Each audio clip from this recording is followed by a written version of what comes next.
जय हिंद प्यारे बच्चों। तो स्वागत है आप सभी लोग का आपके अपने प्यारे से YouTube channel CK Solan classes में। तो प्यारे बच्चों, आप सभी लोग कैसे हैं? हम आशा करते हैं कि आप सभी लोग अच्छे होइएगा।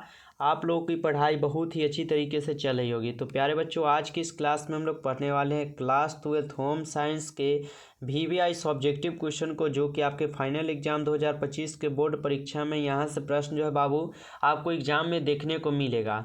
तो आप लोग इस क्लास को शुरू से लास्ट तक जरूर देखिएगा, जिससे आपको ये सभी प्रश्न अच्छी तरीके से याद हो जाए और एक भी क्वेश्चन आपसे एग्जाम में जो है ना छूट पाए। तो क्लास को लास्ट तक जरूर देखिएगा। अगर आप इस चैनल पर पहली बार जुड़े हैं, रोज़ रात हम लोग का 7:30 से लाइव क्लास भी चलता है। अगर आप नए हैं तो ज़रूर आप चैनल को जो है सब्सक्राइब करके ऑल पे ज़रूर दबाइएगा, जिससे आने वाले सभी क्लास का नोटिफिकेशन आपके पास पहुंच पाए और आप जो इस क्लास को पढ़कर अपनी तैयारी कर पाएँ। तो ज़रूर सब्सक्राइब कर लीजिएगा। अगर आप चैनल को सब्सक्राइब करके एक बार क्या है I am new student sir class में लिखते हैं, तो क्लास के बाद आपको एक नंबर दिया जाएगा, जिस पर आप मैसेज करके हमसे बिल्कुल ही फ्री PDF ले लीजिएगा।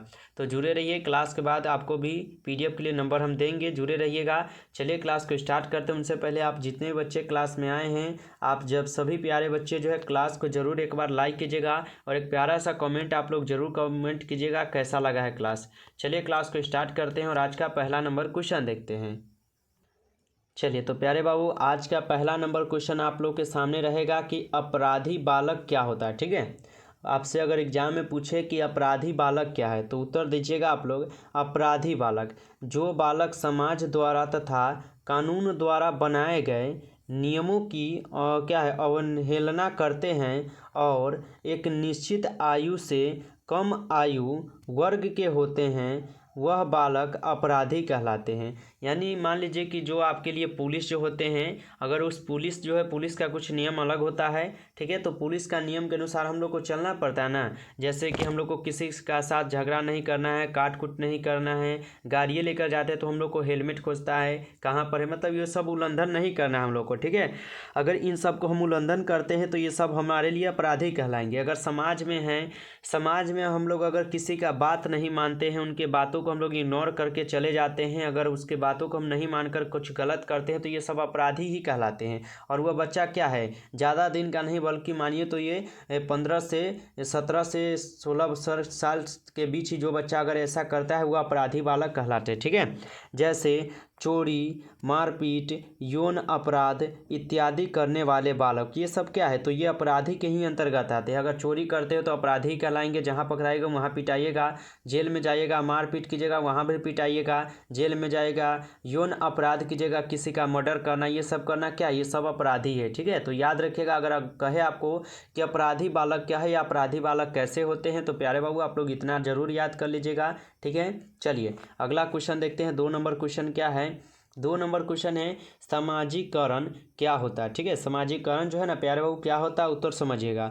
उत्तर है कि सामाजिकरण तो विद्यालय तथा परिवार सामाजिकरण का प्रमुख संस्था है। ठीक है, सामाजिकरण जो है ना यह विद्यालय तथा परिवार सामाजिकरण का एक प्रमुख संस्था है। सामाजिकरण वह प्रक्रिया है जिसके माध्यम से मनुष्य समाज के विभिन्न व्यवहार, रीति रिवाज, मूल्य, सांस्कृतिक तथा नियमों आदि सीखते हैं। अगर समाज नहीं होगा बाबू तो हमको कैसे पता चलेगा कि आगे हमको ज़िंदगी कैसे जीना। ठीक ना, यानी समाज में हम लोग रहकर बहुत भी कुछ जानते हैं, समझते हैं, किसी का आदर करना सीखते हैं। ये सब क्या है, समाज में हम रह करना, यानी जिस सोसाइटी में आप लोग रहिएगा ना, उस सोसाइटी का आपका क्या है वह आप लोग के अंदर आ जाएगा, ज्ञान आप लोग याद रखेगा। यानी समाज में हम लोग रहकर बहुत कुछ सीखते हैं, जैसे कि व्यवहार, किसके साथ किस प्रकार का व्यवहार करते हैं, रीति रिवाज हम लोग का क्या है, मूल्य संस्कृति क्या है, ये सब का हमको पता चलता है किसमें, तो समाज में, यानी सामाजिकरण में। ठीक है, तो याद रखिएगा प्यारे बाबू, अगर कहे सामाजिकरण क्या है या सामाजिकरण कैसा होता है, ठीक है, तो आप लोग इतना याद कर लीजिएगा।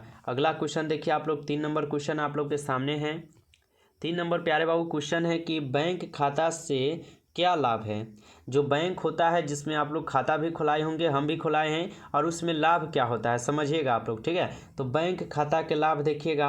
बैंक में जमा रुपए पर ब्याज मिलता है, यानी बैंक में जो भी हमारा जो पैसा होता है ना, जितना मान लीजिए कि हम लोग का 500 ही रुपया, ठीक है, अगर इस 500 रुपया है ना हमारे बैंकों में, तो इसका जमा अगर हमारा जो 500 रुपया अगर इसका क्या है तो सूद हमको देगा ये ब्याज पर। ठीक ना, यानी जितना हमारा दिन रहेगा ना ये पैसा हमारा क्या है तो ब्याज बढ़ते चलेगा। यानी बैंक बैंक जो है ना, यह जमा रुपए पर ब्याज मिलता है, यानी जो हमारा पैसा जमा है उस पर ब्याज हमको मिलता है। ठीक है, धन सुरक्षित रहती है, जो पैसा है हमारा इस बैंक में क्या है तो सुरक्षित है, कहीं पे जाएगा नहीं, न तो कोई छीन सकता है नहीं कोई ले जा सकता है। ठीक ना, तो ये बैंक में हमारा पैसा क्या सुरक्षित भी रहती है।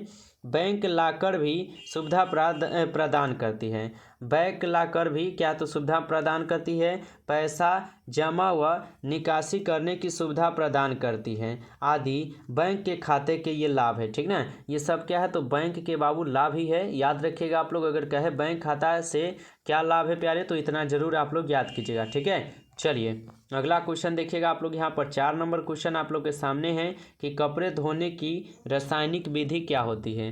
ठीक है, कपड़े धोने की रासायनिक विधि क्या होती है, रासायनिक विधि क्या है। ठीक है, तो उत्तर देखिएगा, उत्तर है यह दाग धब्बा छुड़ाने की सबसे अंतिम विधि माना जाता है। ठीक है, यह क्या है तो दाग धब्बा छुड़ाने की सबसे अंतिम विधि माना जाता है ये कपड़े धोने की रासायनिक विधि को। ठीक है, जब कपड़ा से दाग धब्बे नहीं निकल पाते हैं तब रासायनिक विधि का प्रयोग किया जाता है। मान लीजिए कि आपके कपड़े में कुछ दाग लग चुका है, अगर वह आपके धोने से नहीं अगर निकला है तो आप रासायनिक विधि का प्रयोग कीजिएगा, अगर उससे भी नहीं निकला तो ये आपका लास्ट ही पोजीशन है, इसके बाद वो खराब ही है मानिए तो। ठीक है, इस विधि में क्या है ऑक्जैलिक एसिड, क्लोरीन एवं हाइड्रोजन पेरो ऑक्साइड आदि का ना प्रयोग किया जाता है ये कपड़ा छुड़ाने वाले रासायनिक विधि में। ठीक है, ये पदार्थ क्या है तो वस्त्र के रेशों व रंग को नष्ट कर सकते हैं।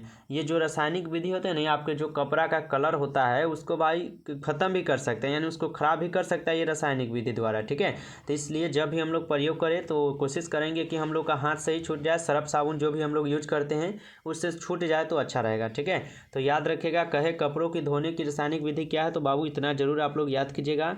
अगला क्वेश्चन देखिए, अगला क्वेश्चन है आप लोग का यहाँ पर 5 नंबर क्वेश्चन। ठीक है, 5 नंबर क्वेश्चन को आप लोग अच्छे से जरूर समझिएगा क्या है 5 नंबर क्वेश्चन। 5 क्वेश्चन है, गर्भवती स्त्रियों को भोजन में लोहा होना क्यों अनिवार्य है। जो गर्भवती स्त्री होती है उनको भोजन में लोहा होना क्या आवश्यक होता है। उत्तर दिया गया है कि गर्भवती स्त्रियों को भोजन में लोहा की औधी मात्रा की आवश्यकता होती है।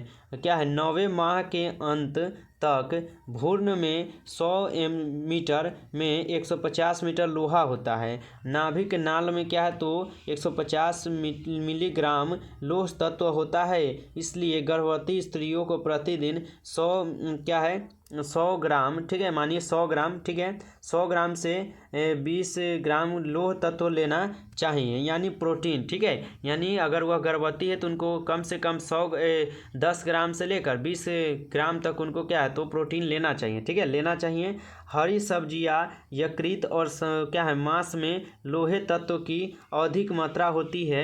यह क्या है तो यह पालक, मटर या सेम, गेहूं, आटा, खमीर, दालें, शलजम के पाते हैं। हल्दी, हींग, राई, गुड़, फूल, चने के साग साग में भी उपस्थित होते हैं ये सब चीज़। ठीक है, यानी अगर जो गर्भवती स्त्री है ना तो उनको अच्छा चीज़ जैसे कि प्रोटीन वाला खाना खिलाइए, हरा सब्जी हो गया। ठीक है, ये सब क्या है हरा चीज़ खिलाइए। जब गर्भवती कोई भी रहे तो उनको हरा सब्जी खाना चाहिए, जिससे उनको और भी प्रोटीन मिले, ताकत मिल सके। जिस समय अगर उनको डिलीवरी भी होगा ना तो उनको ताकत मिल पाएगा और वह क्या है तो स्वस्थ रहेंगे। ठीक है, तो याद रखिएगा, अगर आपसे कहे प्यारे बाबू क्या था क्वेश्चन कि गर्भवती स्त्रियों को भोजन में लोहा होना क्यों अनिवार्य है, तो प्यारे बाबू इतना जरूर याद कर लीजिएगा। चलिए अगला क्वेश्चन पढ़िएगा। 6 नंबर क्वेश्चन आप लोग के सामने है। 6 नंबर क्वेश्चन क्या, ध्यान से पढ़िए। कठोर जल तथा नरम जल क्या है।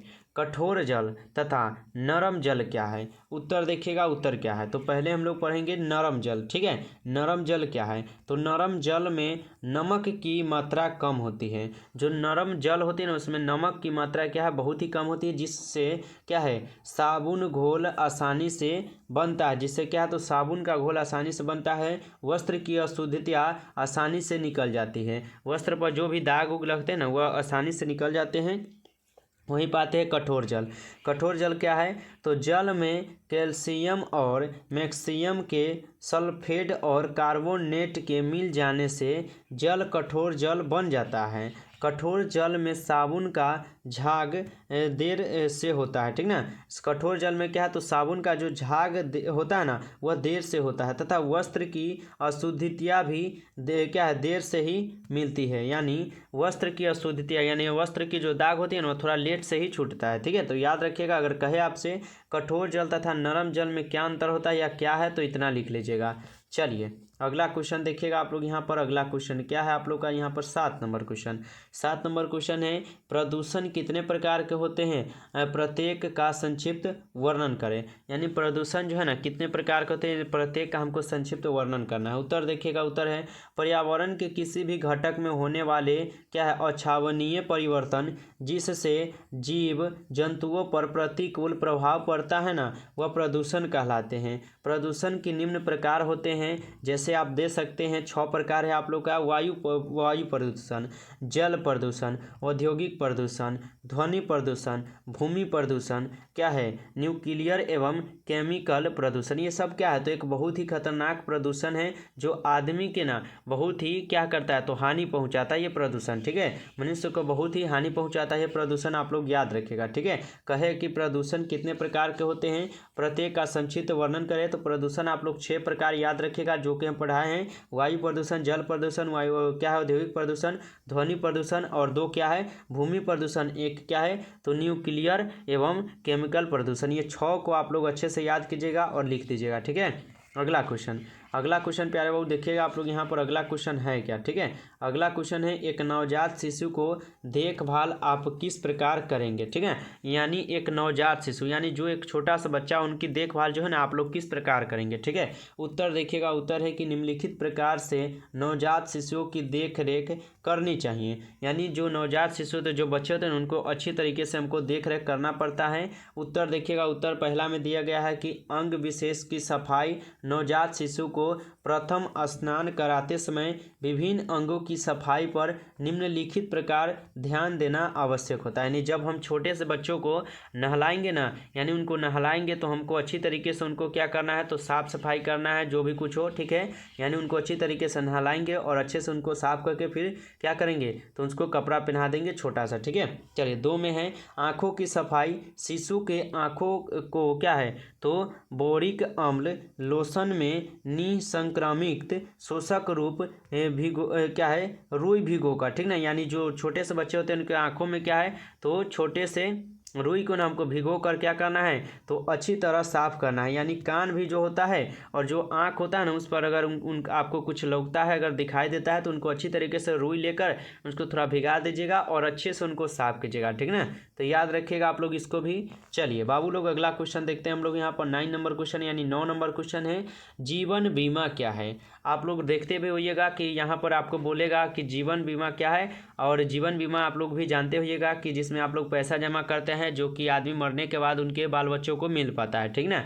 समझिएगा जीवन बीमा क्या है। जीवन बीमा एक लिखित करार है जो किसी व्यक्ति क्या है, किसी व्यक्ति एवं बीमा प्रदान के बीच में किया जाता है, ठीक है। जो क्या है, तो किसी व्यक्ति एवं क्या है, बीमा प्रदान के बीच में किया जाता है। इस करार में बीमा प्रदान बीमाधारी की मृत्यु या कोई दुर्घटना होने पर उसे कोई पूर्व स्वीकृत राशि देने का वादा करता है। हम बताए ना, अगर आपकी कोई भी, अगर आप मान लीजिए कि आप अपने बीमा खुलाए हैं, ठीक है, और नॉमिनी में अपने बच्चे का नाम किसी का दे दिए हैं, तो आपको बच्चे को क्या, आपके मरने के बाद नहीं, यानी आपको कोई कार दुर्घटना हो गया, कुछ भी हो जाता है चलते समय, तो आपको क्या, बच्चों को जो है बीमा, जो भी आपका पैसा जमा रहेगा सरकार द्वारा आपको दिया जाएगा। बहुत सारे पैसा मिलता है, ठीक है, इसलिए बीमा खुलाना जरूरी रहता है।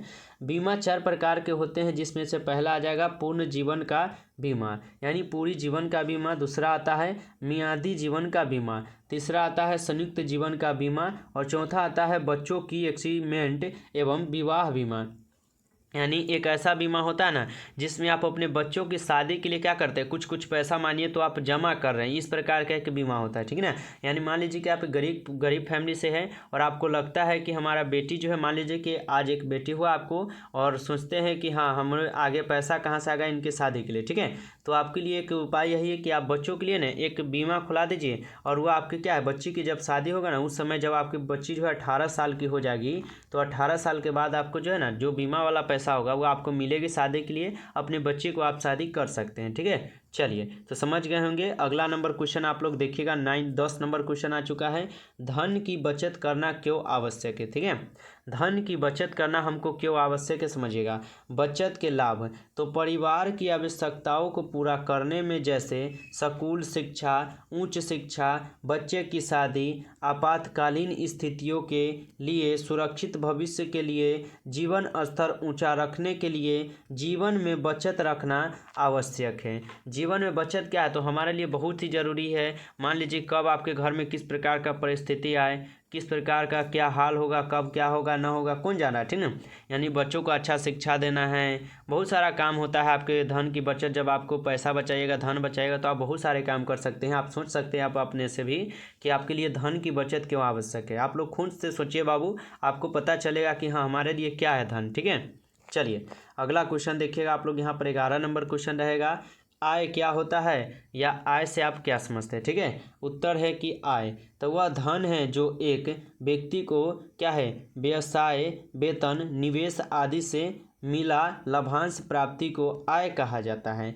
आय एक क्या तो खपत और बचत है। सभी मजदूरी, वेतन, लाभ, भुगतान, किराया आदि आय घर, परिवार, देश को चलाने में जिसका प्रयोग होता है बाबू लोग। ठीक है, तो याद रखिएगा आय क्या होता है, इतना आप लोग जरूर लिखकर याद कर लीजिएगा। ठीक है, तो आज की इस क्लास में आप लोग को कुल 11 क्वेश्चन ही पढ़ाए हैं जो कि आपके लिए इंपॉर्टेंट था, आप लोग जरूर याद कर लीजिएगा। ठीक है, क्लास अच्छा लगा हो तो आप लोग जाने से पहले ज़रूर लाइक करके ही जाइएगा। चैनल पर आप पहली बार जुड़े हैं तो सब्सक्राइब भी कीजिएगा, ऑल पे ज़रूर दबाइएगा, और आप नए हैं तो ज़रूर एक बार कमेंट में आई एम न्यू स्टूडेंट सा लिखेगा। और जो भी बच्चों को क्लास अच्छा लगा है बाबू, आप लोग एक प्यारा सा कमेंट आप लोग ज़रूर करके ही जाइएगा। चलिए तो फिर मिलते हैं नेक्स्ट क्लास में। उनसे पहले आप जो भी बच्चे नए होंगे उनको एक बार नंबर दे देते हैं। नंबर है बाबू आपका 962 18 834। ठीक है, आप इस नंबर पर मैसेज करके हमसे बिल्कुल ही फ्री पीडीएफ ले सकते हैं। चलिए तो मिलते हैं फिर नेक्स्ट क्लास में, तब तक के लिए bye bye, tata, best of luck. सभी प्यारे बच्चे मन लाकर पढ़ाई करते रहिए।